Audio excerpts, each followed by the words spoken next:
Welcome back. And rounding out our show today to discuss all things political, Krista Kafer, host of Caplis and Kafer weekday afternoons on KHOW, and Crisanta Duran, who has served as Speaker of the Colorado House. So thank you both for being here. This was a huge night Tuesday. Huge for Democrats, but Republicans, well, what's ahead for Republicans? Will they have a voice? Well, it's gonna be tough, but we've seen the Republicans have come back in previous years. So you think about 2004, 2006, 2008, a slow blue wave crashed upon Colorado. They lost congressional seats, they lost Senate seats, they lost the governorship, they lost it all, but they gained part of it back. So while there was a blue tsunami here on Tuesday, I'm not saying that the Republican Party can't come back. I certainly do think they can come back. And if this is a referendum on the president, which I think it was for the most part, once that changes, I think the Republican Party can come back stronger and better. Yet Colorado seems to have its own voice, right? I mean, the fact that we had so many independents and a record turnout of 2.5 million Coloradans voting. I mean, clearly there are other issues at stake here, right, Crisanta? I think the people of Colorado voted their values, and we saw candidates who led with a bold, progressive agenda, and it speaks to the good work that I think we will see come out of the legislature in future years. So the work of the state legislature moving forward, transportation has to be the #1 issue again, right? How do we get this tackled here in Colorado? Well, I was honored to work on a transportation funding package last legislative session with President Grantham, and we did contemplate what if both of the initiatives that came forward on this last bill, what happens if they both fail?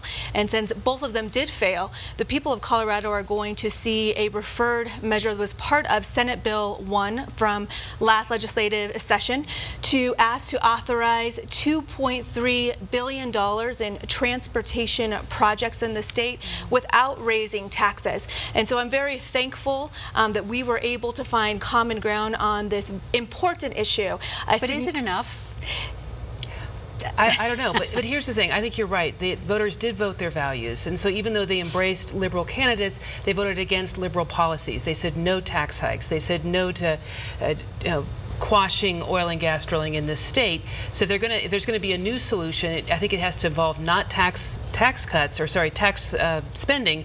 I think it's going to have to be using existing programs, existing spending, and finding some way to prioritize that. Well, and I think the referred measure in 2019 will be a very meaningful step forward. That transportation bill that we worked together on in a bipartisan way has been held up as doing more on transportation funding in a decade in Colorado, and a significant portion of the dollars will go towards organizing our roads, not just to move cars, but to move people, because we have to invest in multimodal options when we've seen all the growth in traffic congestion in the state.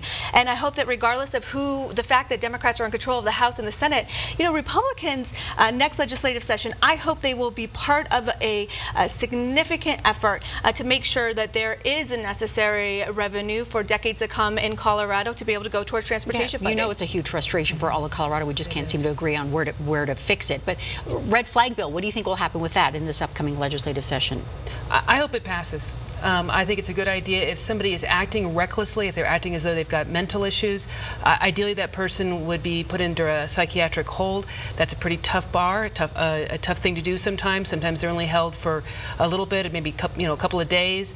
And if they go back home to an arsenal, that person is now a danger to the public. There needs to be due process, but if a dangerous person or potentially dangerous person has weapons in their house, those need to be temporarily taken from them so that the community is safe. You think that will move forward, Crisanta? I do think it will move forward. It moved forward in the House this last legislative session, and of course could not get through the Senate. And initially we had bipartisan support for that measure. And it was very unfortunate to see what happened to Assistant Minority Leader Cole Wist with pushback from his caucus. But at the end of the day, we need to make sure that we have adults in the room and that we see our legislators really move forward with an agenda that makes sense for all of Colorado, and I do think that will pass. With 30 seconds left, what will be the top 2 items for the legislature that will progress this year? or this next legislative year? I'll let you go first. I think promises made need to be promises kept, and I look forward to seeing paid family leave pass in the state, equal pay for equal work for more women and people of color, and we need to see some real results on making sure that health care is more affordable regardless if you live in a rural, urban, or suburban area of the state. And Krista? I'm hoping that we'll see compromise, and I'm also hoping that we'll see overreach, because there's no moderate to hold back the left tide. There's no Governor Hickenlooper, there's no Republican Senate. So if there is overreach, that leaves little room for the Republicans to come back in next election. Thank you both. Appreciate it. Listen, if you ever have a question or a segment idea, tweet us at Denver 7 Politics. And don't forget, you can watch today's segments anytime at thedenverchannel.com/politicsunplugged. Thank you for watching. We hope to see you again next Sunday here on Politics Unplugged.